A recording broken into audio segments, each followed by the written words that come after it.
Well. Hey, you all. Welcome back. Now, it must be something egregious that's going down for me to come out the woodwork and pop up and opine. But you all see the title. We're going to be discussing Love and Marriage Huntsville, specifically Destiny's defamatory accusations of grooming and retaliatory behavior. Now, let me say this. Let me level set. I'm not a fan of anyone on the show. I don't care for Destiny. I don't care for Mel. I damn sure don't like Martell. And everyone else is blase. GUN to head. If I had to pick someone that I liked, it would have been Kimmy. However, Kimmy seems very intelligent, reasonable, and logical until you mention Maurice's name or another man's name. The young kids will call it pick-me behavior. Just saying. So, I can't get down with all that. I watched this entire season. I actually thought it was rather good. It was definitely better than last season. So I'm not just working off of clips or things that I've heard people say, okay? Be that as it may, what I want to talk about are Destiny's accusations. I want to talk about each one, well, not one by one, but we're going to talk about the accusations in the group. I also want to talk about how reality TV stars and personalities, because Destiny falls in the personality category. When I think about a star, I'm thinking of Nene Leakes, and she's not that. I want to talk about how they should stop using sexual harm and violence as a storyline, because it's distasteful, it's lowbrow, and it's disgusting. And then I want to get into those mental Mondays that Destiny has, and specifically her relationship with her licensed therapist that I believe is borderline unethical, and there's a conflict of interest, and also some other things that she said on that podcast. And then lastly, I'm going to discuss why I think that Destiny, in her heart of hearts, does not believe that Mel nor Martell are groomers and predators. So we'll talk about that. So let's start off with the accusations.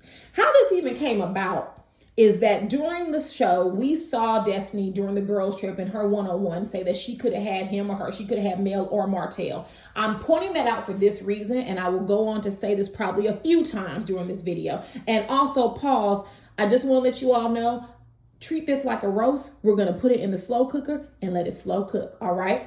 With that, Destiny cannot say that Martell is her big brother.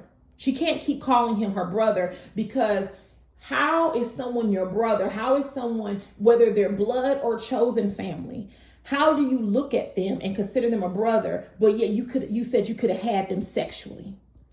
It is antithetical to your behavior and your defamatory accusations on that stage. Either he's a brother or he's big homie.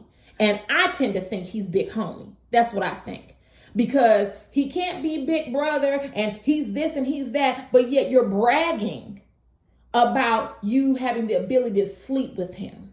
See what I'm saying? That doesn't make sense. But anyways, when Carlos asked her, basically you made this accusation, she goes on to say that, well, Mel and Martell, it's been some weird conversations, but it's not, I wouldn't call it propositioning. If you would not call it propositioning, then it's not grooming, Destiny. See, that's the thing. You can't just throw words out there and think there aren't any legal consequences behind them, because there are. People should really start suing more. More people should sue, because all this crap that occurs, a lawsuit or the threat of one, could iron out real quick. You just can't make these false claims and bring damage to someone's reputation and there's no repercussions? Absolutely not. You brought up two instances as evidence that you were not there for. First, let's talk about the limousine. Only 6 people were there. Now, here's the thing. If Mel and Martell, which I believe they did because neither of them denied it, right? Mel performed oral sex on Martell. The only thing I need to know is whether the Scotts 1.0, 2.0, if they consented. If they consented, fine. It's not something that I would do. It is not something that's in my ethical or moral wheelhouse to do. But if they consented, that's how they get down. That's cool. However, if the Scotts, or if even only one person didn't consent, the sexual behavior in that limo was deviant and was out of bounds completely. And that is not okay. But again, Destiny was not there for that. And see, Kimmy piped up and chimed in and said, well, how did you know about that? How did you hear about that? There were only 6 people in the limo. And here come Tisha's heavy tongue ass. Oh, I told her that high-pitched people have high-pitched voices when either they're excited, nervous, or they're calling a lie. Because that whole shenanigans about you told her because Martell had made her mad. You know, it's interesting. Destiny's not the friend to you that you think she is, because she was sitting on a park bench letting Martell run you and your husband down.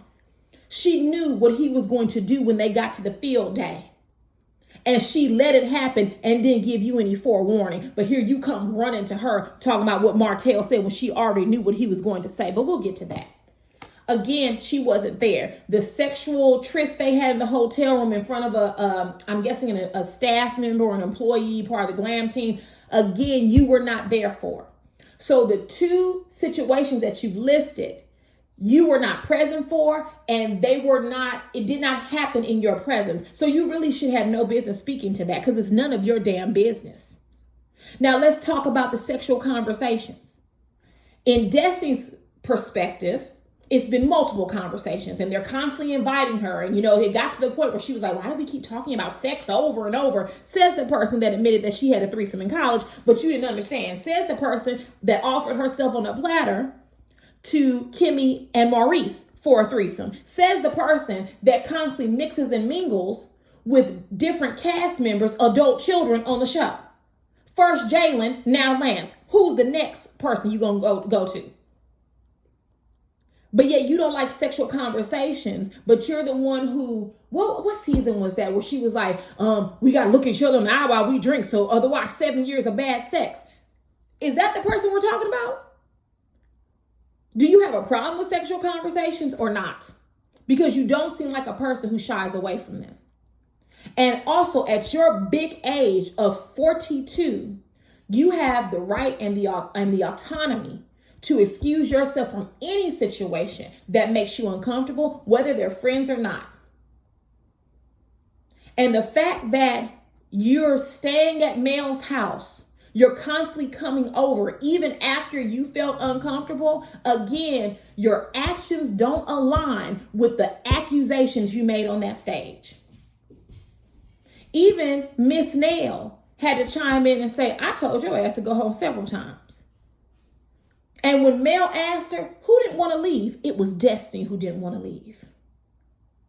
Now, here's the hard part that I didn't like. When Mel said, you know, you spent the night at my house plenty of times, you then said, yeah, and I was nervous. And there it is. Because when you say that, the implication is that Mel was going to do something to you sexually that you would have not consented to. You're accusing her of grape. And we know what grape stands for, right? And that is disgusting. Because now I have a list of questions. Did you feel like she was a groomer and a predator when she paid your bills? Right? Was she a groomer and a predator, and were you nervous when you begged to be a part of her village, when you begged to watch her children? Was she a groomer and a predator when you kept begging on bended and bloody knees for her to be your friend? The situation that stands out, or I should say the scene that stands out most to me, is when I think one of them, they were having a photo shoot. And Destiny during that scene says, you know, Mel, we were good together and you know it. She had tears in her eyes. So you're crying over a groomer and a predator, and you're begging to be their friend and saying y'all were good together. Fast forward to the current season, you locked your arms around her and had the unmitigated gall and no shame to tell this woman who you have deemed a groomer and a predator that you loved her twice. And shout out to Mel for not responding in kind. Sonny, take notes. Just because someone tells you they love you don't mean you have to respond in the same vein. But all of this time, you're deeming her a groomer. She's a predator, but you want to be friends with her. You love her. You want her to be a part of your village. You're accepting money from her because you were on government cheese and food stamps. Again, I'll keep saying this. Your actions don't align with your accusations. Even if we move over to Martell, because Martell's so stupid, he didn't realize that you were calling him a groomer and a predator as well. Because they were married at the time of the limo and hotel incidents. So if Mel's a groomer, then also your brother, who you say you're always hanging around him and coleslaw, you bring your child over to their home to play. But he's a groomer and a predator and he has tried you sexually, but yet you have no problem bringing your child around him. It doesn't make sense. From mother to mother, I would never take my child to the house of a groomer because you're putting your child in harm's way. So which one is it? Either Mel and Martell individually or together are groomers or they're not. Because you hanging around them or begging them for friendship is antithetical to the claims that you have made. It doesn't make sense. I'm for what's right. Right is right and wrong is wrong. And you're wrong because you have wanted to be the problem. Here's the issue. You want to be Mel's friend and she doesn't want to be yours. How she ended the friendship, it might have been fugazi. You know, that's based on opinion. It's subjective. But this right here was retaliatory in nature. And we'll get to that a little bit later. I think that we've seen a lot of reality TV personalities use assault and sexual violence as a storyline. We've seen Phaedra and Portia do that from Real Housewives of Atlanta. We've seen Giselle do that on Potomac, and it's never okay. Assault and violence against someone's body, it is not a storyline. It is not a Joan. It is not a rib. It is not a read. It is not shade. There are women, men, and children who are real life survivors and victims. There are real life people going through that now. And for you to use it as a 1-2 gut punch or to be spiteful and retaliatory is disgusting. And I honestly, I never thought a day in my life I would be defending Mel. But here we are. It is disgusting and it is out of bounds. It is out of order. And the fact that you didn't have anything left in the chamber besides this speaks to your character. It's a character flaw. And that literally segues right into that damn podcast of Mental Mondays. I think the relationship between Destiny and her therapist, I think the therapist's name is Dion. She's a licensed professional, right? So I'm not here to say that this woman isn't intelligent. I'm not here to say she hasn't worked hard for her license because I know that she has as a Black woman. But that relationship between her and Destiny, there's a conflict of interest and it's borderline unethical. You cannot be someone's therapist, but be their friend / big sister. And it's obvious that you can't do as so because if you watch the Mental Mondays, the therapist never holds Destiny accountable for anything. The most that she's held her accountable for is getting in between two men, Marceau and Martell, when they were about ready to fight. But here's the gotcha about that. She started it. She planned it with Martell. She knew walking into that field day that Martell was going to rip in to Scott's 1.0. She knew it. And she sat there and pretended as if she didn't know what was going on. And when shit hit the fan, she grabbed Lance and jumped in to his 2015 Charger. No shade. That's what happened. She knew before they got there and didn't warn her friend Tisha about it. She keeps setting Tisha up. And Tisha is too, she's not the sharpest tool in the shed, but she keeps falling for it. Your friend Destiny is not your friend. Back to Mental Mondays. On that podcast, Destiny has the absolute right to review the show. I have no complaints there. But if we're being honest and fair, that podcast is about Mel, Sonny, and LeBear. She doesn't mention their names, of course, but she describes the situations. She constantly talks about Mel and Sonny, Sonny and Mel, sprinkle in LeBear. I call him litigious LeBear. Because he has her in court every 5 seconds. And let me tell you something, Mel. Mel's a better woman than me. Because if it were me, I'd be at the courthouse on Monday putting papers on Destiny. You have one time to paint me as a predator, and that's not who I am. I will sue you for all of the pennies in your child's piggy bank. When you get to accusing people falsely and making statements of fact that you know to be false, because I heard Dion say, well, it's not defamation if it's true. Prove it, Dion. Because you were not there. And sexual talk does not make a predator. Now, let's be fair here. It can, depending on the situation. But again, Destiny's actions are the antithesis of the accusation she's made. Because if they've been trying to groom her, then why has she always fought to be around Mel? Why is she, just like on the girl ship, she want to sit right by Mel, but she's a groomer and a predator. It doesn't make sense. You know, Mel, I know you say God said go, but I'm telling you, God said go down to the courthouse. Get your attorneys down to the courthouse and file some paperwork on her. Because that is egregious.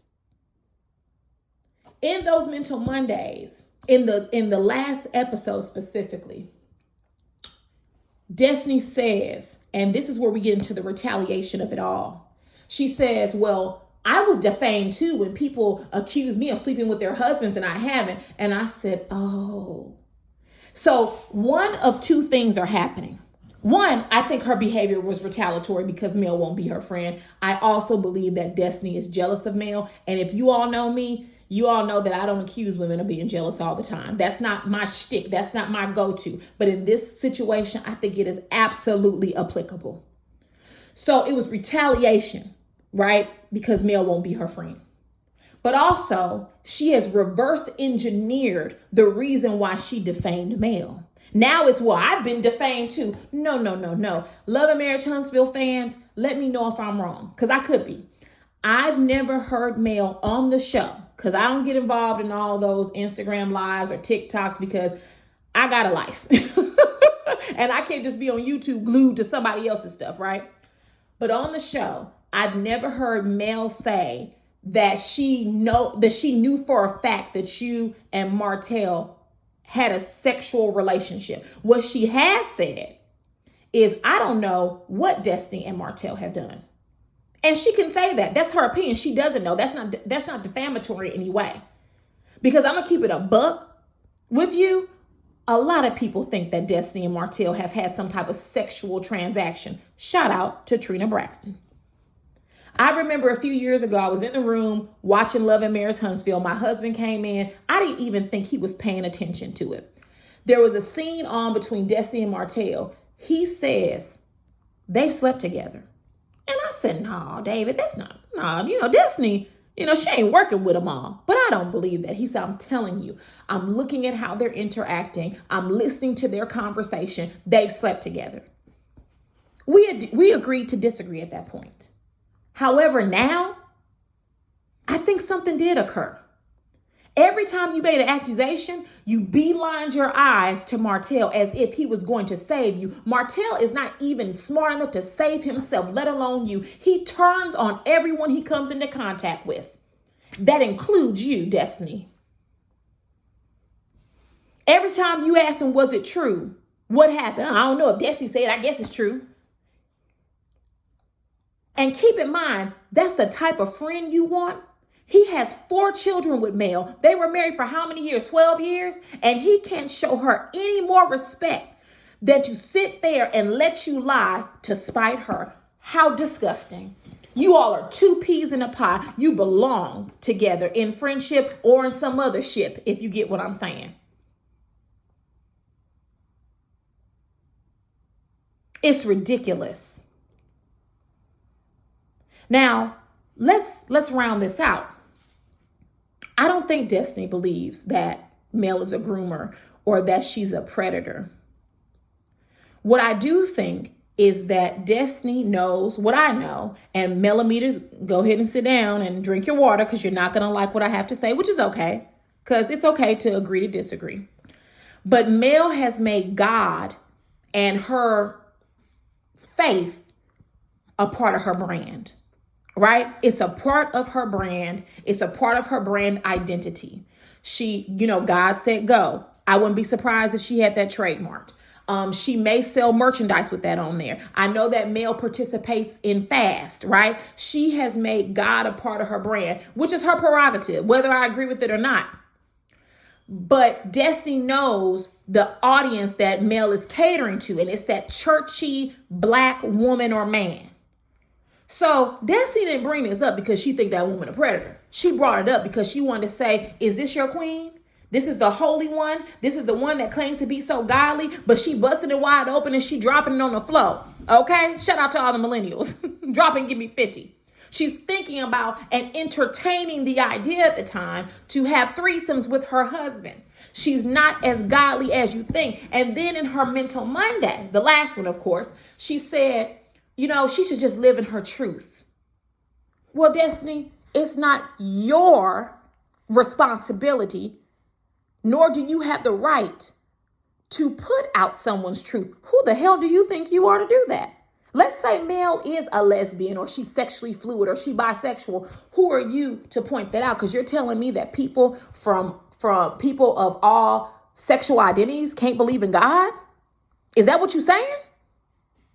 Because that makes no sense to me. I don't care who you sleep with as long as it's a consenting adult. And whatever spiritual belief you have, whatever spiritual practices you have, it ain't none of anybody's damn business. And you don't get to be the judge, jury, and executioner of that, all because you're mad because you got dropped as a friend. You made those accusations to bring shame and ill repute and damage her reputation. That's why you did it. Because if you really believe this woman was a groomer, or that she was preying upon you and trying to entice you to get to sleep with her, you wouldn't want to be around her or Martell. Now, let me go back to Tisha real quick, because it's something I forgot that I wanted to talk about with her. When Tisha was talking about why she told Destiny those things, two things. One, she said, I did it to, because Martell had made me mad, but really it wasn't about that. Because what happened was, at that adult field day, Martell basically called Tisha, and excuse my language, he called her a hoe. You a backseat bust down. So when she called up Destiny, not knowing that Destiny had planned this with Martell, but when she called up Destiny and told her, I'm going to tell you how the conversation went. Girl, no, he didn't have the nerve to call me out my name and try to position me like I'm a hoe, and how he's watching me have sex in public where I'm not the only one. Mel was busting it down and was slobbing on his knob in front of us during their anniversary. That's how that went. In other words, if you're going to call me one, your ex-wife is also one. So that story didn't hurt Martell. It hurt Melody. Right? It can hurt her reputation. She was basically collateral damage. And then I also want to know the timeline of the whole inappropriate text message, because here's the thing. This is why what Destiny did was so dangerous. When she said, well, Tisha, what about the inappropriate text message? Had Tisha not elaborated, we would have been sitting here like, what? Has Mel been sending Marcel inappropriate messages? Like, were they sexual in nature? Was she sending pictures? You would wonder. Had Tisha not said what it was, Destiny throwing that out, inappropriate text messages, you would have thought it was something totally different. Because, baby, wasn't nothing inappropriate about that text. Your husband reached out to her. And her response basically was, don't root for me and him as a couple because I'm done with old dude. Root for me. There was nothing inappropriate about that. If anything was inappropriate, maybe your husband shouldn't have been texting her. And see, when you said, I found out later on, that signaled me to understand you went through Marcel's phone because you thought that man was cheating. Because what are you all going to do next season now that Mel is not there? You no longer have Mel and Martell to rely on for a storyline. You no longer can hide what's going on in your life. You got Scott's 2.0, whose husband is out from 4 a.m. to noon, and no one can account for his time, and he's running into poles and he's drunk. You got the other Scotts, y'all were on the brink of divorce last season, but you failed to mention it. And you only mentioned it this season now that you all have worked past it. So, Destiny, you better be careful, because as sure as the sun will rise and set, they're going to turn on you next because you're an easy target. So you all better kumbaya now, because once those cameras start filming and they yell action, they're going to turn on you quicker than anything I've ever seen. You're the odd man out. You're not their family. One thing about the Scotts, they're going to stick together. Wrong or right, they're going to stick together. You're the outsider. And you had the nerve to be telling business that wasn't yours. Oh, yeah, Kimmy going to get your ass for that. Kimmy already don't like you, boo. So she's coming for you next season. Now, let's round this out. I don't know what Mel and Martell were into while they were married. Adults are adults. Again, as long as they were consenting with adults, I don't care. Do I think it's appropriate to have sex in front of people? It almost gives me voyeurism vibes. No, I don't. I don't think it's appropriate, period. But I definitely don't think it's appropriate if those adults did not consent. And only Mel and Martell, Kimmy, Maurice, and Marceau and Tisha know if there was consent in the limo or not. It sounded like Kimmy and them consented, but Tisha not so much. That's what it sounded like, but I don't know. If I was Mel, it would be some lawsuits. It would be some paperwork filed down to the courthouse on Monday. Oh, no. Monday's President's Day on Tuesday. I would have my lawyers in action, because that type of claim can damage her reputation. She can lose brand deals. She can lose money behind it, because whether it's wrong or right, whether the information is true or false, somebody will believe it. And that's why Destiny did it. And I keep saying, rounding this out, but one more thing I want to mention. When I watch Mental Mondays, I constantly watch Dion, her therapist, talk about Carlos King and the production company, and she basically denigrates the show.